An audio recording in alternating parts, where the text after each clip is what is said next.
yang tidak nyaman itu kalau yang memasang tak pandai. Ini juga bisa menyebabkan luka. Lebih dari 10 tahun misalnya, udah harus buang itu.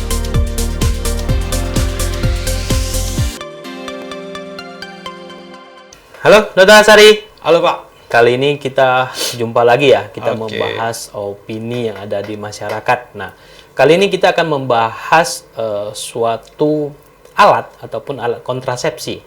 Nah, apakah benar alat kontrasepsi ini bisa menyebabkan hubungan intim merasa tidak nyaman atau sakit? Yaitu kita sebut saja misalnya alat kontrasepsi spiral, Dok. Iya.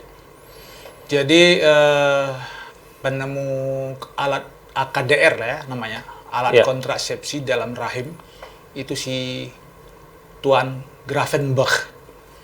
Nama Iya. penemunya ya, Dok. Nah, jadi nama dia itu diabadikan untuk kata-kata G-spot. Oke. G-spot pada wanita. Jadi AKDR inilah atau si spiral ini itu banyak yang takut lagi malah sama istri. Karena apa? Katanya bisa masuk ke dalam rahim. Sudah masuk ke dalam rahim, dari mulut rahim ke dalam rahim. Dia menghalangi konsepsi, ya pembuahan. Ya, jadi yang tidak nyaman itu kalau yang memasangnya tak pandai, tidak punya skill. Jadi misalnya dia ikut-ikut bidan misalnya, dia tengok-tengok aja, terus dia berani-berani kan masang, itu sudah salah dan melanggar hukum, tidak punya hak dia untuk melakukan itu. Nah, yang boleh melakukan itu adalah dokter dan petugas kesehatan seperti perawat ataupun bidan. Nah, jadi ada kalanya bisa saja sudah lama itu menyebabkan penolakan oleh si tubuh si ibu. Ya, penolakan tadi itu dalam bentuk mau menjatuhkan si spiral tadi. Akibatnya apa? Timbul rasa tidak nyaman. Tadi bau lah gitu. Tubuh mengeluarkan suatu zat kimia untuk menjatuhkannya. Bau lah.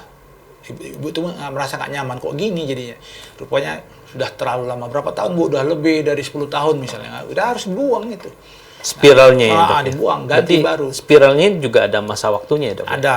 Jadi, apalagi tidak maksimal masuk dia.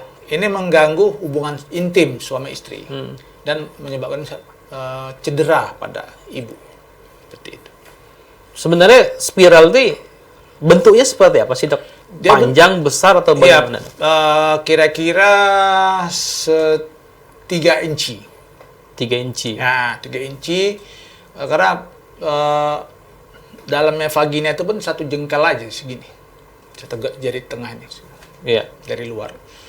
Jadi dia dibuat dari bahan yang tahan karat sebenarnya. Ya, dilapisi lagi suatu lapisan yang juga tahan karat. Jadi dimasukkan dengan satu alat, ya. Dimasukkan pada saat dia setelah bersih dari menstruasinya, agar masih lembut, mudah dimasukkan. Oke. Berarti alat ini sebenarnya seperti besi, stainless, atau kayak Cooper ya. Oke. Berarti ini juga bisa, kalau tadi yang dokter sampaikan, pemasangannya yang tidak baik, ini juga bisa menyebabkan luka. Iya. Nah, yang ditakutkan karena di dalam pikiran ibu itu akan masuk ke dalam perut. Enggak. Dari jalan-jalan mana dia mau masuk? Nggak bisa. Buntu itu. Di rahim. Ya. Usus di atasnya. Nggak ada hubungannya. Buntu. Dan diletakkan juga kan posisinya pas. Udah pas tuh. Dari vagina dimasukkan Iya. ya.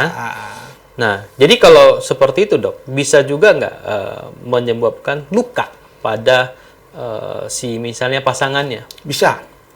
Jadi makanya kalau udah lama, Ya. jadi lapisannya mungkin udah hilang, jadi bisa melukai alat laki-laki itu. Bisa. Tapi jarang terjadi. Paling Sangat tidak jarang. nyaman aja pada ibu.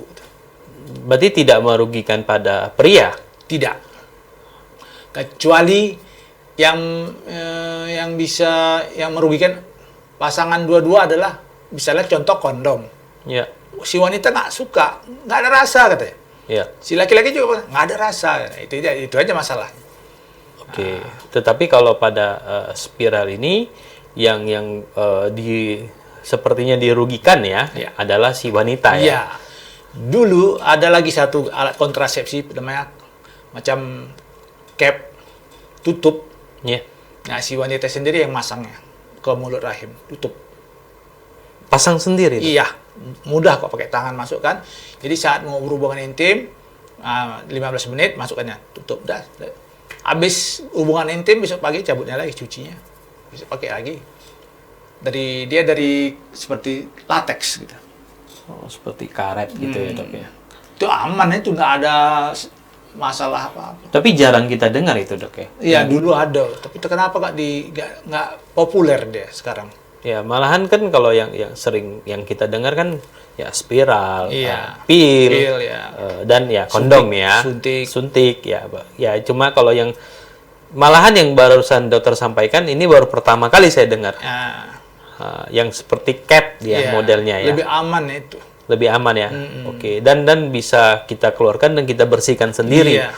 Nah, mungkin karena mungkin orang anggapnya ribet ya, Dok ya. Iya, macam lensa kontak dia.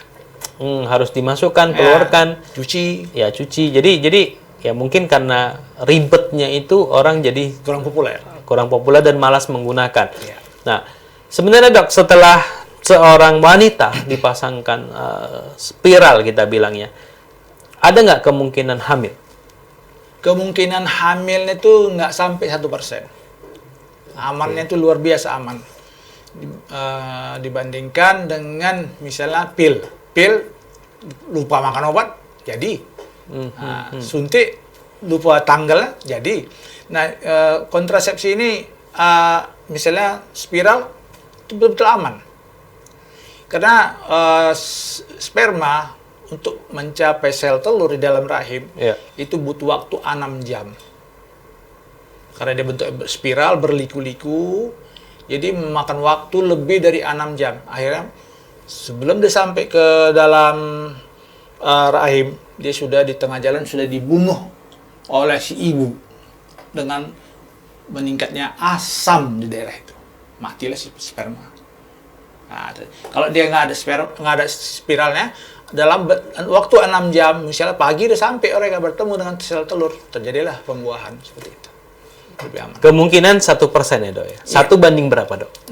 Jadi tingkat kegagalan 0, berapa gitu, 0, nggak sampai 1%. Nggak sampai 1% Iya. ya. Berarti mungkin dari 100.000 orang yang menggunakan spiral mungkin hanya sekitar 10 atau bagaimana? Ya, jadi 1 banding 1.000? dari 1.000 orang satu lah tuh. Dari 1.000 orang 1 ya. Oke. Jadi Jarang ada pun yang laporan mengenai gagal gitu, nggak ada. Oke, jadi ada ini maksudnya bercandaan di masyarakat. Udah pasang spiral, istrinya hamil kan gitu ya. Nah, jadi dicandain, ya tuh spermanya mungkin bertanduk, ganas sekali, berenangnya kuat gitu ya. Iya. Nah, sebenarnya bener nggak sih? Maksudnya memang spermanya kualitasnya yang baik ya. Iya. Makanya dia bisa menyelinap melewatin spiral atau bagaimana, Dok? Jadi begini, waktu orang tua kita membuat kita dulu ya, Iya. sel sperma ayah kita berenang itu 400 juta sel, berlomba mereka mencapai sel telur. Iya. Nah, di tengah jalan itu antibodi ibu berusaha membunuh sperma ini karena dianggap benda asing. Oke, tahu-tahu hamil. Iya. Ya, dari ratusan juta itu satu pemenangnya. Hamil. Hamil juga ibu berusaha membunuh kita. Ibu kita. Ya, ditingkatkannya antibodi. Digrogoti ini si bayi ini, calon bayi ini, embrio ini. Si embrio melawan. Memangnya kau aja bisa gitu. Dia pun mengeluarkan antibodi, menangkis. Udah dianggaplah sama si tubuh ibu udah nggak ada lagi. Lama-lama jadi besar kita seperti kita. Nah, ada kalanya gitu, sperma bapak juga begitu. udah dipasang ini, disirami asam, dia menang. Kenapa? Dia juga punya antibody. Dia kan lawan juga karena gitu deh. Ya jadi. Berarti dia punya jurus bisa kamuflase ya? Dia di panah ada tamengnya, jalan terus, nah, itulah dia. Berarti memang ya kalau secara ya bercandaan, ya itu bercandaan ya. Mungkin secara medis juga ya mungkin dari kualitas spermanya yang ekor berenangnya itu kuat. Dan memang jenis spermanya yang memang yang kualitasnya yang baik ya dok ya. Makanya bisa terjadinya pembuahan ya. Antibodi yang ada di sekitar sperma itu juga bagus melawan, menangkis antibodi ibu yang datang. Ya. Nah, karena kan kalau kita bahas masalah alat kontrasepsi dok, tadi kan ada 4 jenis ya dok ya, suntik, pil, spiral, cap ya, atau diputuskan hubungan dengan operasi. Diikat ya dok ya. Diikat. Nah, dari 5 ini mana yang paling aman dok? Yang diikat. Diikat. Tidak ada efek samping, cuma luka aja, bekas luka ada. Tidak buat gemuk si ibu. Berarti kalau yang bikin gemuk, spiral bikin gemuk juga? Obat, suntik. Suntik. Nah, dua ini yang bikin gemuk. Spiral enggak ya dok? Enggak. Cuma resikonya bisa menyebabkan rasa sakit Tidak dan nyaman. nyeri, tidak nyaman ya. Seperti cap tadi ya. Nah, berarti kalau yang diikat itu pertama aja ada bekas luka operasi kecil, berapa senti aja dibuka, diambil salurannya, ikat, potong, udah. Atau nggak dipotong, cuma diikat aja. Dok, nanti rencana kami mau punya anak lagi. Oh jadi buka lagi, lepaskan ikatannya. Ya udah, hamil lagi ibunya. Oke. Berarti kalau itu nggak mempengaruhi sensual dari si wanita? Dok? Enggak. Seperti biasa ya? Seperti biasa aja. Oke. Menstruasi datang juga. Berarti kalau secara medis diikat ini adalah suatu tindakan kontrasepsi yang paling aman. Iya aman. Tetapi memang dengan kita lihat faktor usia ya. Ya. Karena banyak teman-teman saya yang umurnya masih 30-an produktif lah kita bilang ya. Masih usia produktif, itu dokter enggan melakukannya. Ya, tapi atas permintaan dari pasien, misalnya, dok, ini dia lahir kembar dok, saya takut kembar lagi dok. Ya. Udah ikat aja dok. Nah, gitu. Atau misalnya anaknya sudah 4. Iya, udah 3. Resiko itu kan. Ya. Nah, dia sudah kepala 4 ibu ini, udah lah dok, cukup lah nih 4 ini gitu. Oke. Baik dok, thank you atas pencerahannya.